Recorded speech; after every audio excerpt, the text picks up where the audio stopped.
ভাৰতৰ লগতে অসমতো এটা চৰকাৰী চাকৰি পোৱাৰ বাবে ইমান প্ৰতিযোগিতা কিয় হয়?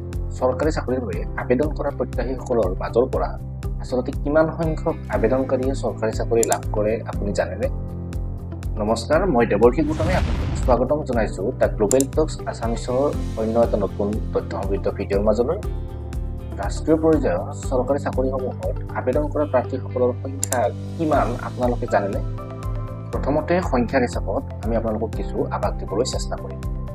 বিগত 5 বছৰত তুলনামূলকভাৱে UPSC, SSC, ৰেলৱে আদি বিভাগত চাকৰিৰ বাবে আবেদন কৰা প্ৰাৰ্থীৰ সংখ্যা ক্ৰমাগতভাৱে বৃদ্ধি হৈ গৈ আছে। UPSC 2019 চনত প্ৰায় 8 লাখ, 2020 চনত প্ৰায় 10 লাখ, 2021 চনত 11ৰ পৰা প্ৰায় 12 লাখ, 2022 চনত প্ৰায় 11,50,000, 2023 চনত প্ৰায় 12,50,000 আছিল।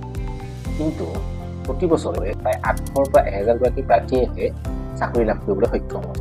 ঠিক একেদৰে SSC 2019 চনত প্ৰায় 30 লাখ, 2020 চনত প্ৰায় 40 লাখ, 2021 চনত প্ৰায় 45 লাখ, 2022 চনত প্ৰায় 50 লাখ আৰু 2023 চনত প্ৰায় 55 লাখ।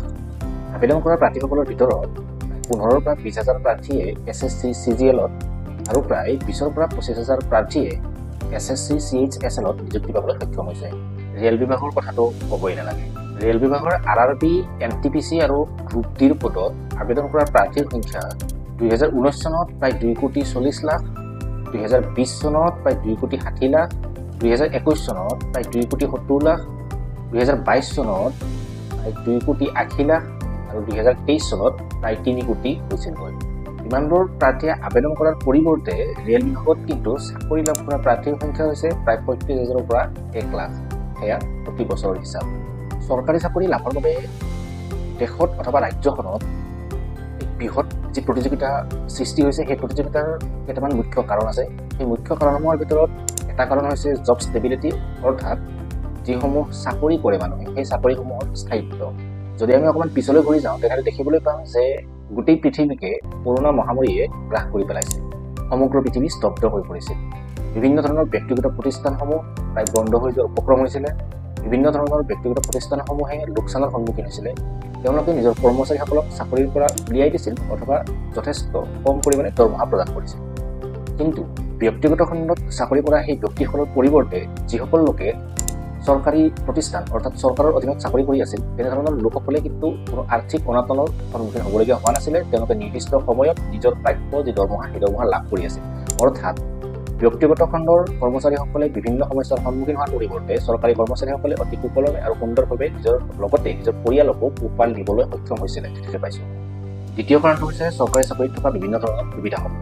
চৰকাৰী চাকৰিৰ পৰা অৱসৰ গ্ৰহণৰ পিছতো পেঞ্চন লাভৰ সুবিধা, দীঘলীয়া ছুটি লোৱাৰ পিছতো অৰ্থাৎ দৰমহা কৰ্তন নোহোৱাকৈয়ে দীঘলীয়া ছুটি লাভ কৰাৰ যি সুবিধা সেয়া, বিভিন্ন ধৰণৰ স্বাস্থ্যজনিত সুবিধা লাভ কৰা, এনেধৰণৰ যথেষ্ট সুবিধাই যুৱ প্ৰজন্মৰ যি যুৱক যুৱতী আছে তেওঁলোকক চৰকাৰী চাকৰিৰ প্ৰতি অধিক আকৃষ্ট কৰি তুলিছে। ইয়াৰ পৰিৱৰ্তে অধিকাংশ ব্যক্তিগত প্ৰতিষ্ঠানত কৰ্মৰত কৰ্মচাৰীসকলে এনেধৰণৰ সুবিধা লাভ কৰিবলৈ সক্ষম নহয়। তৃতীয় কাৰণটো হৈছে সামাজিক প্ৰতিষ্ঠা আৰু সামাজিক সন্মান। আমাৰ ভাৰতীয় সমাজ ব্যৱস্থাত চৰকাৰী চাকৰি কৰা লোকসকলক যথেষ্ট সন্মান দিয়া হয়।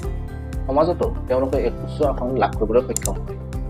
ইয়াৰ পৰিৱৰ্তে ব্যক্তিগত খণ্ডত চাকৰি কৰা বহু লোকে চৰকাৰী চাকৰিয়ালসকলে লাভ কৰা সামাজিক যি মৰ্যাদা, সেই মৰ্যাদাসমূহ লাভ কৰিবলৈ সক্ষম নহয়। বৰ্তমান সময়ৰ যুৱ প্ৰজন্মৰ যুৱক যুৱতীসকলে চৰকাৰী চাকৰিৰ প্ৰতি অধিক আকৃষ্ট হোৱা আমি দেখিবলৈ পাওঁ।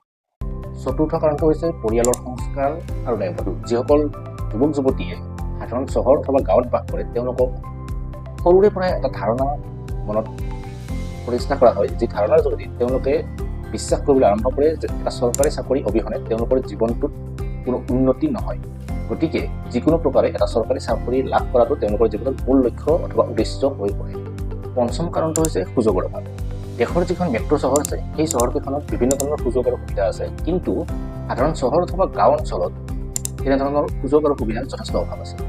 এই সুযোগ আৰু সুবিধাসমূহ নোপোৱাৰ বাবে অধিকাংশ যুৱক যুৱতীয়ে চৰকাৰী চাকৰিৰ প্ৰতি আগ্ৰহী হৈ পৰে।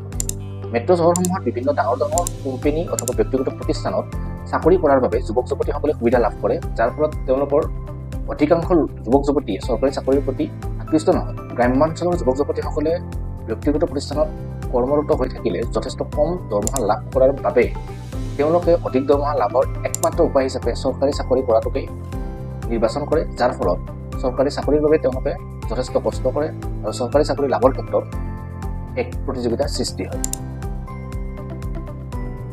বৰ্তমান সময়ত তথ্য আৰু প্ৰযুক্তিবিদ্যাৰ অভাৱনীয় সফলতাৰ বাবে দেশৰ যিকোনো প্ৰান্তত থকা যুৱক যুৱতীসকলে বিভিন্ন ধৰণৰ প্ৰতিযোগিতামূলক পৰীক্ষা তথা চৰকাৰী চাকৰিৰ যিসমূহ পৰীক্ষা অনুষ্ঠিত হয় সেই পৰীক্ষাসমূহৰ প্ৰস্তুতি চলাবৰ বাবে তেওঁলোকৰ হাতত বিভিন্ন ধৰণৰ মাধ্যম উপলব্ধ হৈছে আৰু সেই মাধ্যমসমূহ ব্যৱহাৰ কৰি তেওঁলোকে অনায়াসে এই প্ৰস্তুতিসমূহ চলাব পাৰে।